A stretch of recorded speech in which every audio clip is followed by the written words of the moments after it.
नमस्कार साथियों, जैसा कि आप लोगों को पता उत्तर प्रदेश में जो है 9 विधानसभा सीटों पर जो उपचुनाव होने वाला था उसका जो मतदान है वो संपन्न हो चुका है। जहाँ पर उत्तर प्रदेश में 9 विधानसभा सीटों के लिए मतदान संपन्न हुआ है। मतदान में आप सभी लोगों ने देखा होगा किस तरह से पुलिस प्रशासन के द्वारा मतदाताओं के ऊपर उन्हें रोका गया मतदान डालने से। और आप लोगों ने देखा इस मुद्दे को अखिलेश यादव जी ने काफ़ी ज़्यादा आगे भी बढ़ाया। वहीं पर शीशामऊ की जो विधानसभा सीट पर जब अखिलेश यादव जी ने एक वीडियो को अपने जो ट्विटर अकाउंट था उससे जब उन्होंने उसे पोस्ट किया, उसके बाद जो 2 इंस्पेक्टर थे उन्हें उनके पद से हटा दिया गया है। तो लगातार अखिलेश यादव जी ने आज उत्तर प्रदेश में जहाँ पर 9 विधानसभा सीटों पर उपचुनाव होने था उसके लिए ज़मीनी स्तर पर कार्य करते हुए अपने पदाधिकारी और नेताओं को अखिलेश यादव जी ने ज़मीनी स्तर पर लगा दिया था। इसी बीच में हम आपको बताएंगे जहाँ पर उत्तर प्रदेश का जो विधानसभा का उपचुनाव है उसके लिए मतदान संपन्न हो चुका है। और मतदान संपन्न होने के साथ ही एक जो सर्वे है दैनिक भास्कर जो है उसके द्वारा किया गया है, उस सर्वे में हम आपको बता दें, सर्वे के माध्यम से जैसा कि आप लोग अपनी स्क्रीन पर देख रहे हैं 9 विधानसभा सीटों पर उपचुनाव हुआ है। और 9 विधानसभा सीटों में से अगर हम बात करें तो इसमें से जो है 4 विधानसभा सीटें ऐसी हैं जहाँ पर 2022 के विधानसभा के चुनाव में समाजवादी पार्टी के जो प्रत्याशी थे उन्होंने जीत दर्ज की थी।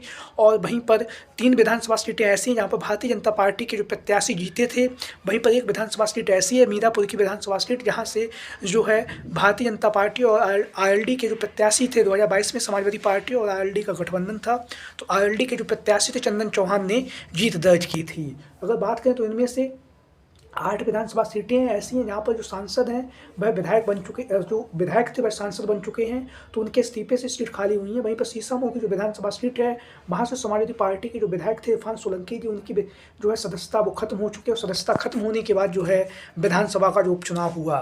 तो अगर हम बात करें जो दैनिक भास्कर का जो सर्वे हुआ है, जैसा कि आप लोग अपनी स्क्रीन पर देख रहे हैं, तो इस सर्वे में अगर हम देखें तो इस सर्वे में 7 सीटों पर एनडीए को आगे बताया गया है, 2 सीटों पर सपा को जीत दिलाई गई है। तो हम एक-एक करके पहले जान लेते हैं इस सर्वे के माध्यम से समाजवादी पार्टी को किन 2 सीटों पर जीत मिलती हुई दिखाई दे रही है। शीशामऊ की विधानसभा सीट, जहाँ से समाजवादी पार्टी पिछले 30 सालों से यहाँ से जीतती आई है, तो शीशामऊ की विधानसभा सीट से सपा जीत रही है। वहीं पर कहल की विधानसभा सीट जो समाजवादी पार्टी का सबसे मजबूत किला है, वहाँ पर भी समाजवादी पार्टी को इस सर्वे के माध्यम से जीता हुआ दिखाया गया है। वहीं पर बची हुई जो 7 विधानसभा सीटें वहाँ पर भारतीय जनता पार्टी को जीता हुआ दिखाया गया है। जैसे हम देखें तो फूलपुर की विधानसभा सीट, जहां पर भारतीय जनता पार्टी ने 2022 में विधानसभा के चुनाव में जीत दर्ज की थी, इस सर्वे में भारतीय जनता पार्टी को जीता हुआ दिखाया गया है।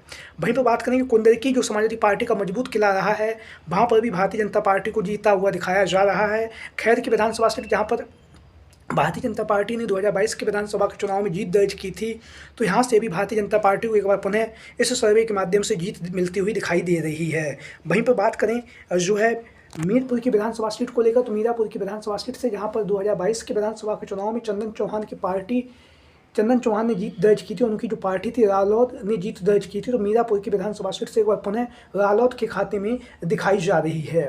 वहीं पर बात करेंगे गाजियाबाद की जो विधानसभा सीट जो भारतीय जनता पार्टी का सबसे सुरक्षित सीट मानी जाती है, तो गाजियाबाद की जो विधानसभा सीट है यहाँ से भारतीय जनता पार्टी को एक बार पुनः जीत दिखाई जा रही है। वहीं पर हम बात करेंगे मंझवा की विधानसभा सीट, जहां से भारतीय जनता पार्टी ने 2022 में विधानसभा के चुनाव में एनडीए गठबंधन ने जीत दर्ज की थी, यहाँ से भारतीय जनता पार्टी को जीत दिखाई जा रही है। वहीं पर बात करेंगे कटहरी की विधानसभा सीट है, जहाँ पर भारतीय जनता पार्टी जीतती हुई दिखाई दे रही है। 2022 के विधानसभा के चुनाव में समाजवादी पार्टी ने यहाँ से जीत दर्ज की थी। अगर हम इस सर्वे की बात करें और ज़मीनी स्तर की बात करें, तो आप लोगों को हम बताते चलें ज़मीनी स्तर पर जिस तरह से बेरोजगारी, महंगाई और भ्रष्टाचार जैसे जो मुद्दे थे वो उन मुद्दों पर भी जनता ने अपना वोट दिया। और कहीं ना कहीं आप सभी लोगों ने देखा होगा जब अखिलेश यादव चुनावी जनसभाओं को संबोधित करने जा रहे थे, तो जिस तरह से विशाल जनसैलाब और उमड़ रहा था, उसको देखने के बाद हम बात करेंगे तो समाजवादी पार्टी 7 विधानसभा सीटों पर जीत दर्ज कर रही है। कौन कौन सी विधानसभा सीटें वो हम आपको बता दे रहे हैं।